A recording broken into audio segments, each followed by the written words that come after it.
we talk ransomware, we talk nation states, but what about corporate espionage? Let's dive in on this bonus episode of The Business of Tech.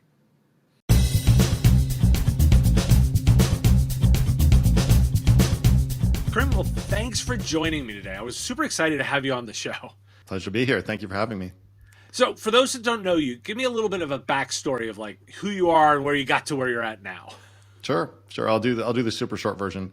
So I actually started on, I guess what people would consider more the dark side. I was actually a corporate spy. So I was hunting for intelligence on behalf of my customers back in the late 90s.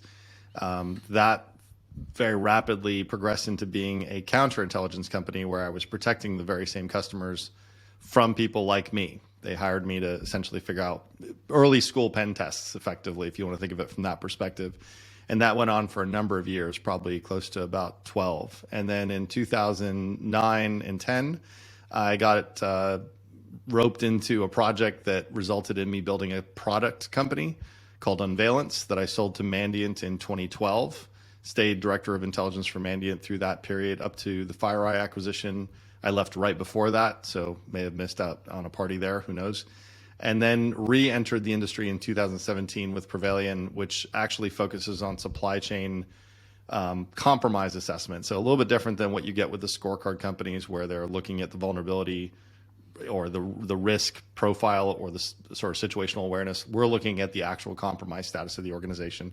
So a little more inflammatory, as we were talking about a little bit before the show started.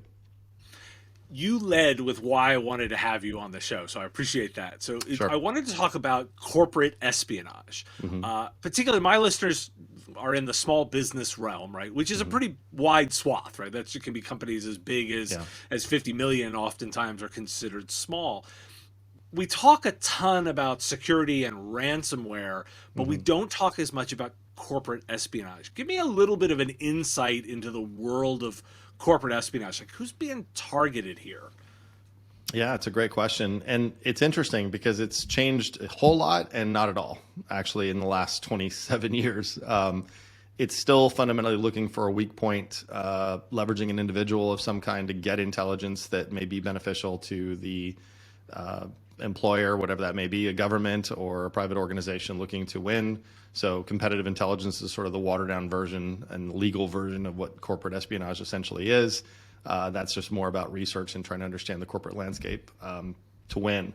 But corporate espionage, as it was essentially social engineering tactics to be able to collect information from usually people. When I started it, this was much more of a human to human interaction than it was cyber. Oddly enough, when I say it's changed a lot, but not at all, I'm now involved and immersed in the hunting of malware that does exactly the same thing that I would essentially do, but on a perpetual basis with no rest, no bathroom breaks. And then it harvests information and exfiltrates it out to a command and control environment. But basically still does the same thing. It tries to get in and social engineer people into clicking things or divulging information in ways they otherwise think is perfectly fine. And it's the underpinnings of just about everything still. Now, cyber criminal, you hear about this a lot in the industry. For your listeners, they're very well aware of the fact that we'll talk about things, especially with Mandiant terms, APT groups or nation state actors versus cyber criminals. I'm here to tell you that there's sometimes a lot of overlap between the two. There's a lot of cyber militia that are cyber criminals that are hired by government initiatives or for government initiatives that the government can't do because they're just a lot more freewheeling and cavalier in their approach, and they get the job done a lot more effectively. And they do it usually for money, but in some cases they'll do it for political gain or for just purely intelligence collection. And then lastly, I'll just kind of tee off on a lot of these things, and Dave, you're welcome to dive into any of these. You look at nation state actors like Russia, China, and Iran, and there tends to be a very definitive focus that China has been primarily their focus has been primarily on the espionage side. They're looking for intelligence. They're looking for intellectual property theft so they can benefit their country. Russia, on average, is a lot more focused on influence. They're a lot more focused on money and cyber criminal activities.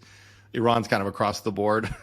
They tend to be a little bit more destructive. They're the ones building out wiper malware and things like that just to be disruptive more than they are there in the pursuit of actual intelligence. So I kind of gave you a really broad swath of it. I'm happy to kind of dive a little deeper in wherever you think it makes sense. Yeah, so if I think about this, you've identified kind of the cyber criminals, and I tend to think of that in that mafia group that are they're built an enterprise to extort money, generally with ransomware from organizations. And at the other end of the spectrum, we've got the nation state actors, and they're diving in for whatever nation state reasons. There's another little area that I think is alluded to, and I want to understand a little bit more about it. I'm thinking about the ones that I would think of almost like a classic spy, the kind of James Bond but online version, where I'm diving in for particular information about that organization. You alluded to it by saying, you're going in there to get competitive information. How active is that space now? It's extremely active. It just doesn't get the headline news that the other things do, because it's not as directly tied to financial gain as clearly as the other stuff is. Ransomware is flat out money. They're literally encrypting all of these systems to essentially, extort people for money, essentially. But the cyber espionage, or the corporate espionage side of the house, is still very much alive and well. It's usually happening with far more capable professionals in a lot of ways that are able to cover their tracks a lot more. So most of it goes unnoticed unless you're looking for it.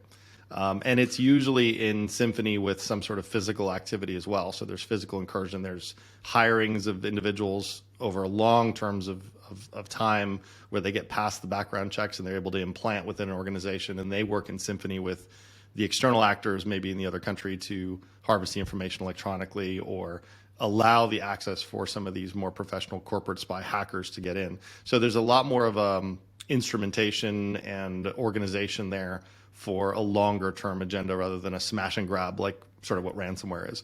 So that's kind of why you don't hear about it as much. And unfortunately, our mass media, it's too complicated to kind of tell in one 10-minute broadcast on something that happens. It's far easier to say everything got encrypted and they want $10 million in Bitcoin. And then everyone kind of gets the point. It's a soundbite. But when you start talking about corporate espionage and intellectual property, you got to get the people understanding what's being stolen. Like quantum, for example, computing. People hear the word, they don't know what it means. But there's massive agendas to have that harvested and stolen. Same with AI technologies that people hear about, and sci-fi comes to mind, and people don't have any idea of why someone would want that. So it's unfortunately just too complicated for the masses to generally get a hold of. That's A. And B, they're usually very sophisticated groups that are extremely well funded and organized and do this as their profession, so they don't get caught.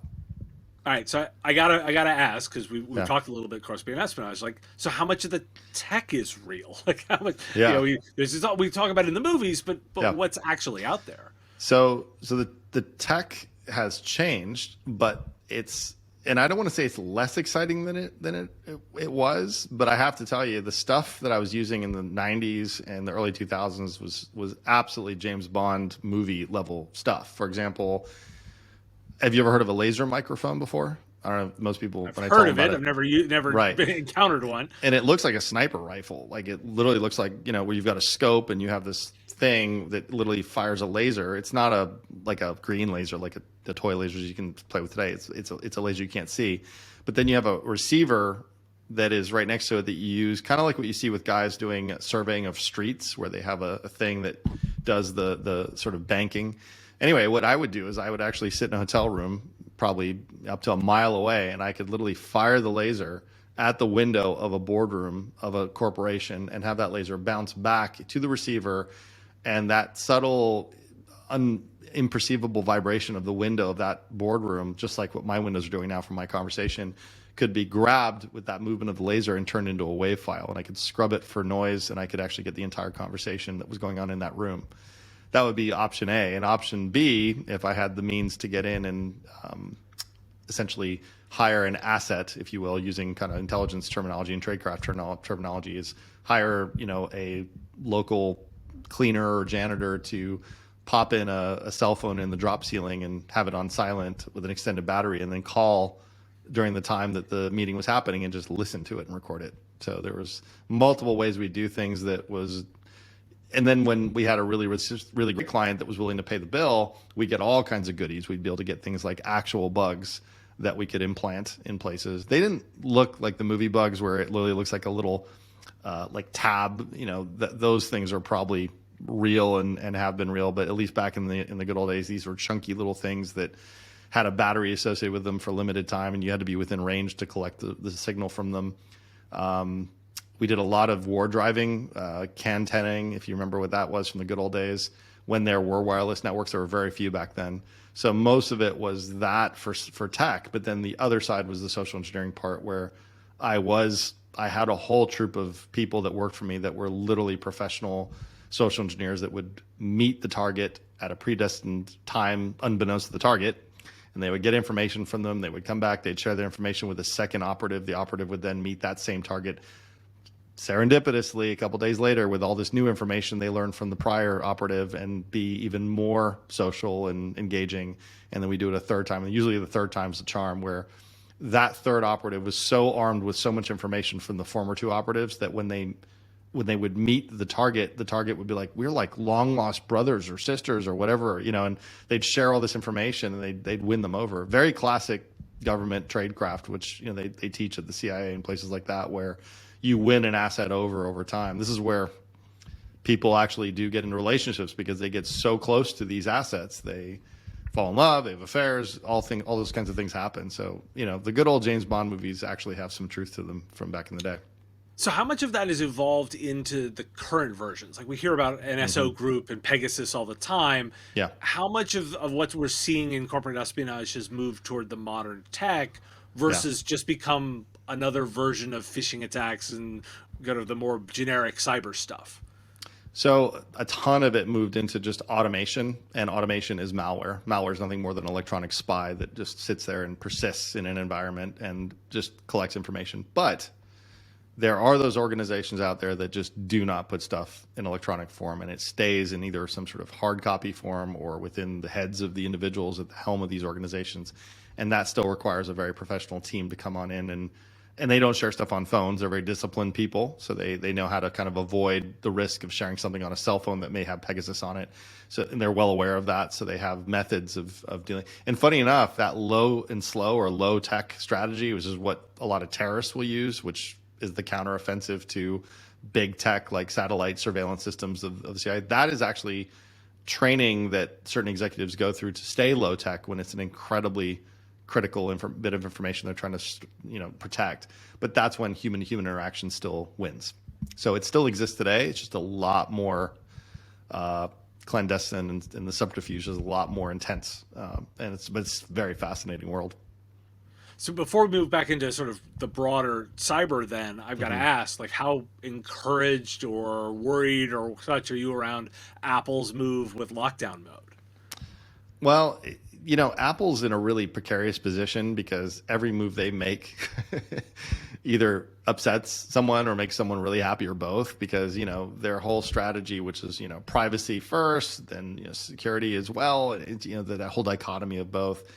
Honestly, I mean, it's a powder keg. I'm again getting back into some morbid, thoughts here. But for example, if I ever myself decided to get back into the game of actual intelligence gathering rather than counterintel, which is and cybersecurity, which is what I do today, man, it would be a playground out there for me right now with things like Apple and all that. They're just toys now. All these, everything that people employ, as much as the manufacturers like Apple and Google and all that try to impose some of these security tools that are so easy to use, that just don't use them because people are lazy, like we were talking about a little bit ago. They're just fodder for me to leverage, and people like me that actually know how to gather intel. So the pastures are greener than they ever were before for cyber and not so cyber espionage work. So I'm going to throw out a premise and tell me how right I am on this one, or if I'm completely off base. So one of the trends we've seen in this was the fact that you see it over on ransomware for sure, right? Mm-hmm. Is the fact that this has all become very systemized, and thus they can move faster and into much smaller businesses, right? The reason why SMBs are being targeted by ransomware is the fact that it is way systemized and it's easy to do now. Mm-hmm. Thus, my premise is that this is now happening. Corporate espionage is also now happening on SMBs that would long have not been the target. Yeah. Am I right to think this way? Yep. I mean, before supply chain attack was a term. We call it island hopping, which is a military term that we snagged, typical cybersecurity industry thieving, the military for good terminology, like, left of boom, right of boom, all those things came from the military. But island hopping is exactly the same thing as a supply chain attack. You're looking for a weaker operational security organization that you can get into and then leverage your way into the one that you're looking to get to. Or this is a part that's, interestingly enough, not talked about as much. You just wait for the more guarded organization to share critical intelligence with the weaker organization, and you just harvest it from the weak point. You don't always have to use it as a hot point to get in. So we all know about the SolarWinds stuff, and we talked about Kaseya. Those are good examples of where a organization was leveraged to then provide access to a bunch of other ones, which is interesting and very, very important and very critical.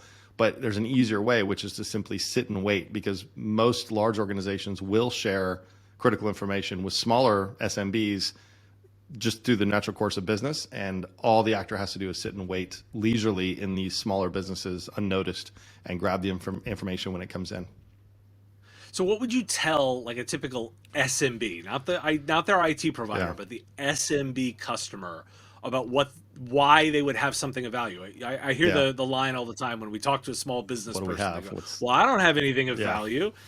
What's your answer to that? So at first glance, and I can't tell you how many times I've had this conversation too, it does seem a little bit counterintuitive that, oh, we're so small, how are we on the radar? Well, because if you have a relationship that's of interest or importance to a cyber criminal or a cyber spy, you're on that radar. Maybe not because of what you inherently have, but what you have access to or what connectivity or trusted connectivity you may have that they can leverage. So unfortunately, law firms, for example, are a good example of that, or even healthcare providers that seem smaller, but they hold incredibly critical information about much greater groups and larger entities of sorts that may be the target of these adversaries. So it's just an easier vector of access for these adversaries to get to. So you are indeed on the radar more than you might think, speaking directly to the SMBs. And it just is counterintuitive because they sort of don't think about the data they may have that's not theirs. They think about their own, which is true, that may not be as interesting to the adversary, but what they they're harboring on behalf of the bigger guys is what the adversaries are on the hunt for. So turning then to the IT provider, those MSPs that are talking to them, what are the kinds of signs that are the red flags that someone is under corporate espionage attack? So the good old, phishing tactics are still alive and well. That is a number one thing to keep an eye out for. If you see an influx of a lot more phishing campaigns coming your way, it may not be spray and pray, as we call it. It may not be people just trying to get in. They may be, just arbitrarily firing stuff at you to see if they get in. These may be targeted attacks.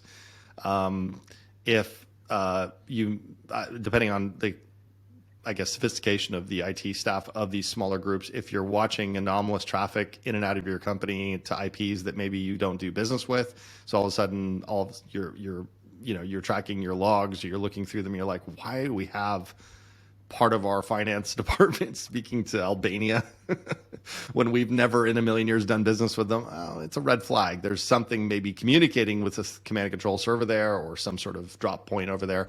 Those are the things you need to be looking out for. Anything anomalous to the day-to-day interactions. And the beauty of being a smaller business is that anomalies stick out pretty quickly, because you generally know what's going on with your organization. If something is really out of place, you probably have a situation you need to take a look at.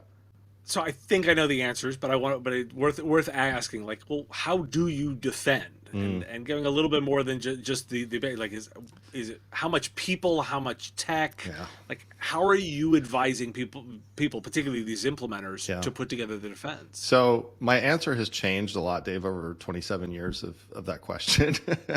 My early day answers were all these ideas and all these huge expenditures or any expenditure of just, if you do this and you do that and you train and you had all these litany of things that you would do.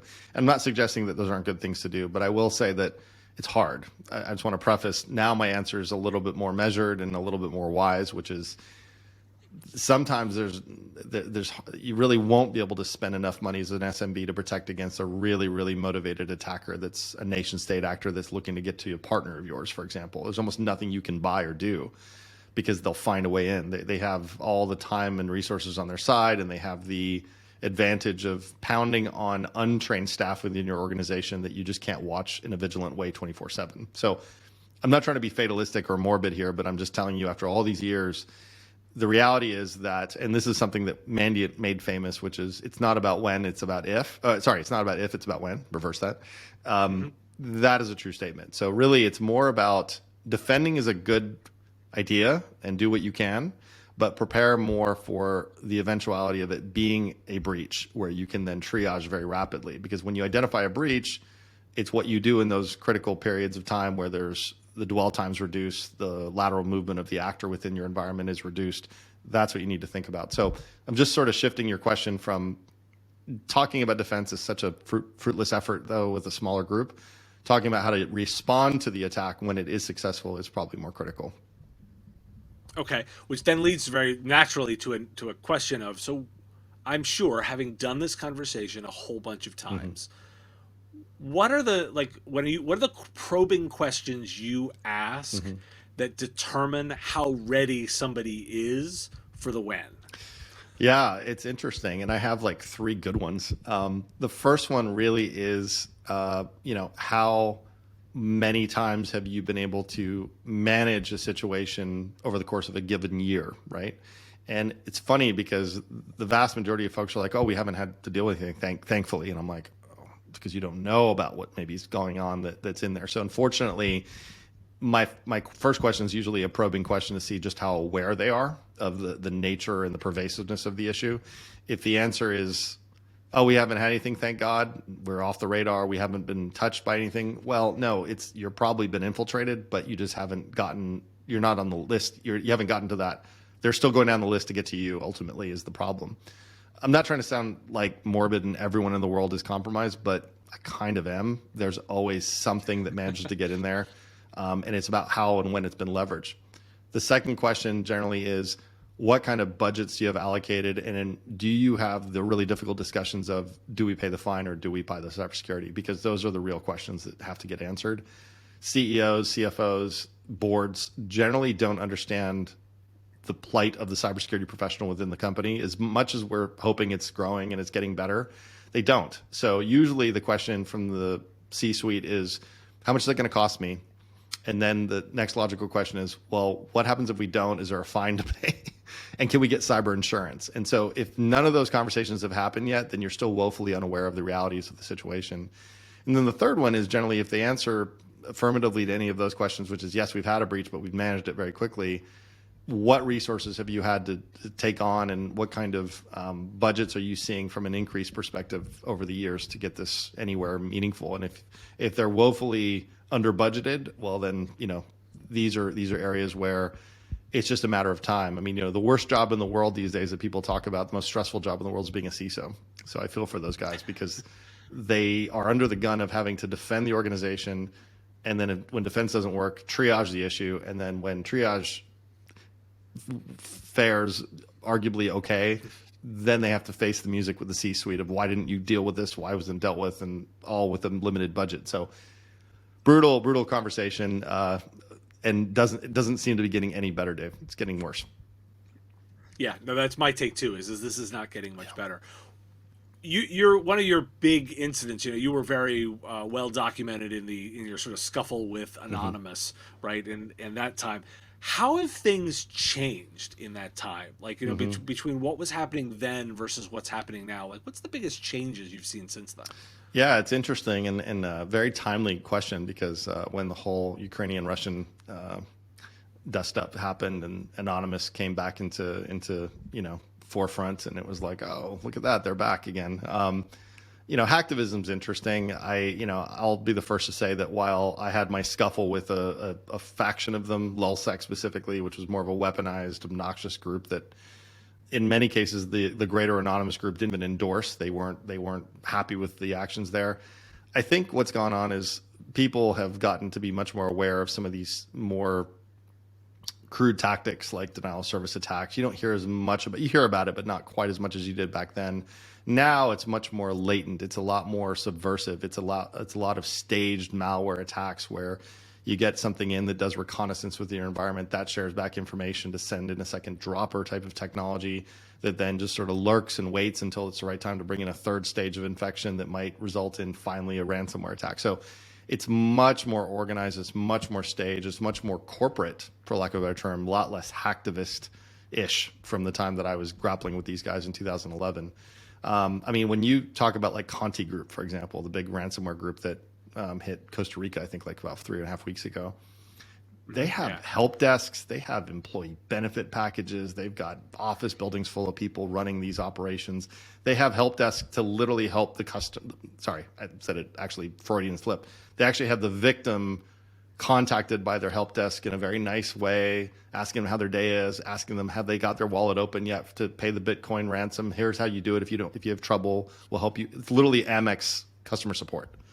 And that's how sophisticated they've gotten now since 2011.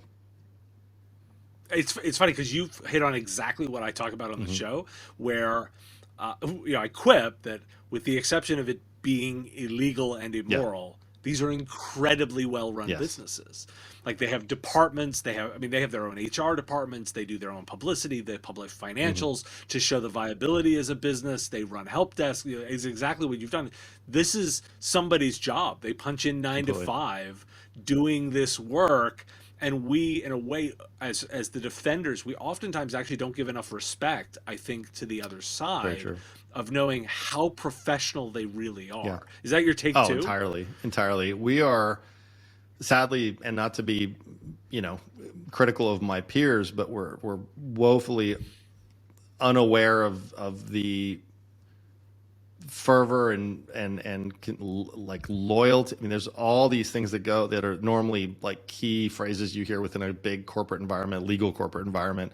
That's all there too, with even greater motivation that the government is backing you and praising you, especially with China, for example. If they're successful, they get an immense amount of leverage and latitude within the country and power. I mean, these are hugely motivating things for these folks.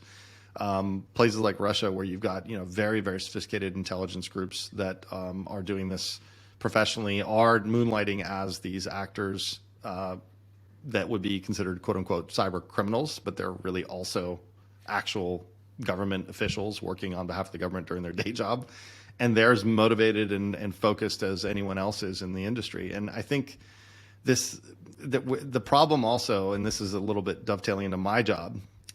We've eaten our own dog food a lot. We've drunk our own Kool-Aid about how our cybersecurity is actually working, and we've sort of fallen for our own really brilliant marketers. And many of us have, I should say. And the reality is that I said this on another podcast not too long ago. The very first people to buy these security technologies are the adversary to break it, and so they know the way around these things before they're even delivered out to the public half the time.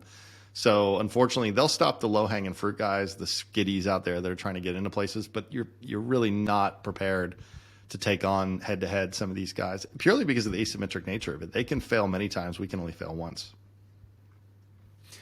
So it does feel like, particularly here in the U.S., that the government is waking up to the need to be an active nation state more as an attacker and act as in their role as a defender. You see the moves like State Department now having its whole division of cyber where they're thinking about diplomacy around cyber. You see CISA continues to make more and more moves where the White House has been much more active. What's your take on the motion that's going on at the kind of the governmental level?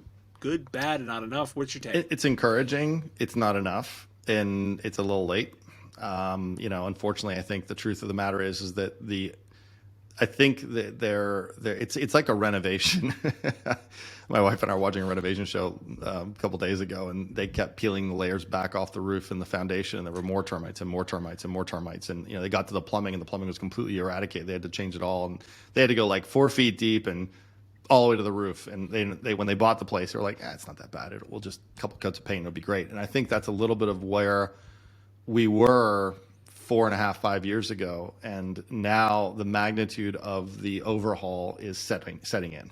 And I think that, and I'm talking about critical infrastructure and, broader, bigger concepts here that beyond just simply corporate environments that could, retool and get themselves fixed. But even that's a problem because you're talking about a pretty substantial amount of retooling and jettisoning of old relationships that, people don't want to get rid of. And there's a lot of motivation to stay with old ways of doing things that are just outdated.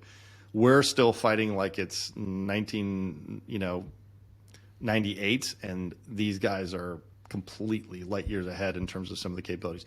I'm not suggesting that we don't do anything right. It's just that the government is limited in what they can do. There's so much managed by private sector that unless there's truly, and you hear this a lot, but it's a true statement, unless there's exquisitely good cooperation between private and public sector, we're not going to get anywhere. That's the biggest problem that we have right now.